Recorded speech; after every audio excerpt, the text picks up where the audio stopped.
So my name is Jon Brett. I've chaired two WOBSX syndicates. This is my second year of doing it. I'm an experienced non-executive director and chairman. I've also been a former CEO of a number of public companies, both listed on the ASX and the JSE. And I've been an executive director in private equity and in banking. So when Dan first approached me, which was about late 17, I thought this would be a very interesting sort of assignment or challenge. These were 12 very experienced women, all at the peak of their professional careers, all looking to make a transition to their next careers being on boards. There were sort of three reasons why I wanted to do this. Firstly was that there's sort of an gender imbalance at the time. There was quite a big gender imbalance on Australian boards, mostly dominated by males, and there should be more females on that. The second is that a lot of the advertisements were calling for people with ASX experience. Now, I'm not actually sure why they need ASX experience. You need intelligent people, and what it actually meant was that you were taking the same pool of people who were already on ASX boards, giving them more and more roles, and a lot of really talented, clever people were not really getting a look into those boards. And the third reason was that Australia has some really poor performing directors. I know of a chair of a board who insisted on keeping a really poor performing CEO because that CEO was a friend of one of the other directors. And despite the fact that the company was performing poorly, the CEO was performing poorly, there was low morale in the staff, the share price was poor, he was insisting on keeping the CEO. Now, that's not doing the company a service, doing the shareholders a service. And really, you need better quality directors than that. And this would give me a chance to have some input in helping Australian corporate get good directors as well. The role of chair is actually quite a hard role. Firstly, you have to help people understand what their value add is to a board and why they want to be on a board and what are they going to contribute towards a board. The next thing is that you have to, one of the things we do is try show them actually what goes on in a boardroom, what are the problems that they face, what the solutions were, and they give input on what could they have done differently and how would they react to circumstances if they're faced with it. And the last thing is that we try help with the CVs, etc., that they can get their CV that would be okay to apply for a role, because when you look at a lot of CVs, they all sort of start with the same opening sentence. They're talented, they're clever, they team players, they're lateral thinkers, but 25 CVs all start with that. And you really don't know if a person has any of those attributes till you meet them. It's not quite the same as being qualified or past experience.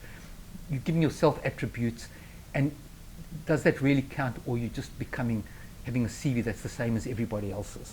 So we try and make sure that theirs is unique, that when somebody reads their CV, they can see what that particular person's value contribution can be for a board. We also have individual sessions, and it's not actually me helping them, it's just me helping them articulate what their value proposition is, because they know their value proposition. They know it better than me, and they just realize, ooh, this is what I can offer a board. You know, I can offer a board much more than I'm actually telling the board I can offer them.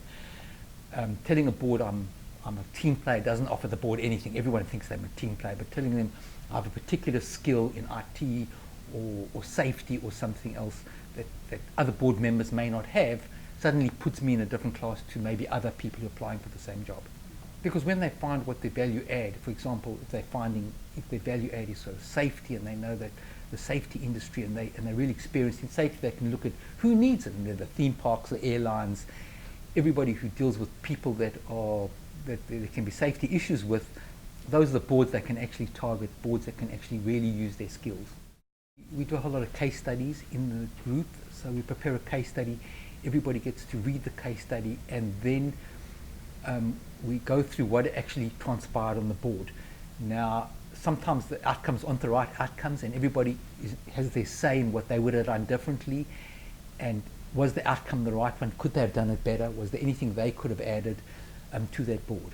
And bear in mind that it's not only my opinion they're listening to, because what we also do is I have a lot of guest speakers, and the guest speakers are people that that corporate directors or CEOs of major corporations or chairmen of major corporations who come and talk about their experiences.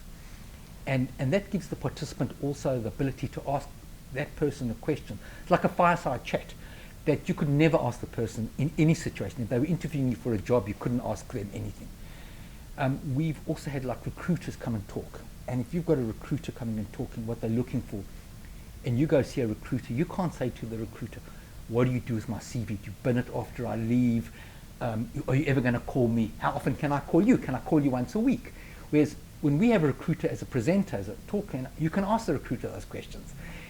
You don't have to feel shy about asking questions you really want answers to, because it's quite, they want the answers. They want to actually tell you what they do. We would like them to attend as many meetings as they can. I know people are really busy and they've got other careers, but they need to attend. And then we do like them to read the case studies and come prepared, because you get out what you put in. And if you're putting in no work, you won't get out that much. And if we're having guest speakers, they're told a few weeks in advance who the guest speaker is. Think what questions that you'd love to ask that person, but you're shy, you're never going to get the opportunity to ask that person a direct question. I mean, we had one of the most influential directors in Australia talk, and one of the women said, how do I get it to be part of your inner circle that you recommend me? You can't ask that question normally, but you can get to ask that question. So it's not an automatic, we're not a recruitment agency. We don't give people roles on boards, and that's not our function, is to actually find them a role. We actually can't do that. What we actually do is try to prepare them and give them as much board experience to be able to find themselves the roles themselves, and refine their CVs, refine their value propositions, so they know and how in an interview what the questions they need to ask, the questions, how they need to present themselves. What we would hope to come out is a couple of things. Firstly, they get to understand their value proposition, and that their value proposition has got to be different to everybody else's. They've got to stand out. That networking is a very, very important part of getting a job. It's not going to come to them. They've got to be out there networking. They've got to be cold calling. They've got to be visiting headhunters. That they've got to really make an effort to go out and get the work themselves, and really refine their own pitches, and they're selling themselves, etc. How they're going to do it, because that's what this is all about. At the end of the day, being a director and getting a directorship is a very competitive process. I'll tell you what success looks like to me. When they get directors' roles, I feel fantastic. I think it's a great achievement, and I'm very proud of them, and it's sort of my reason for doing it.